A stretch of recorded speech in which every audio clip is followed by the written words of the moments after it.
what's headed our way. It's a messy system right now. The snow in through the Great Lakes and also that rainfall on the south side of it. So we've got a few more hours before this all fills in. For now, just the clouds. 36 at Central Park, 22 in Poughkeepsie, 32 in Islip. Temperature-wise, climbing into the mid-40s, and that precipitation really doesn't start until later this afternoon and evening, and it will pick up. Mainly rain for the city, but you can see north and west where we have the winter weather advisories now, including the Hudson Valley into Connecticut, but also that new winter storm warning for Pike County. So we'll talk more totals coming up in just a little bit, but it's good to see, at least for the weather, a quiet start to the morning commute. I know you've had some major things going on already. Yeah, unfortunately not so quiet of a start. We're going to take a look at the week ahead. We really are looking, especially the next couple of days ahead. Absolutely, kind of a mess. We take Morristown as a sort of a snapshot example.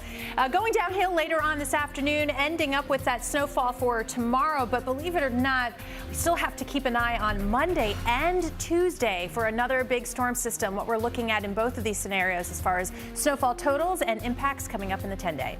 It's as the day goes on, especially by this evening, things get a little bit trickier, to say the least. But we're in good shape now. Just a few clouds out there, 36 degrees, not even much of a wind to speak of. That will be changing as well. So as you plan the rest of the morning, temperatures slowly climbing out of the 30s. We'll be about 40 degrees by 10 o'clock. But you see, we're going to be pretty gray. Those clouds have already started moving in ahead of our bigger storm system. And as far as that precip goes for the city, starting off as rain as early as that 3-4 p.m. time period. But by the evening commute, that rain may be heavier at times. Temperatures, though, staying above freezing into the 40s until tomorrow. So when you're looking at the city, that transition over to some snow happens tomorrow morning. And for a couple of hours, that's where we could get that slushy accumulation. So let's talk totals.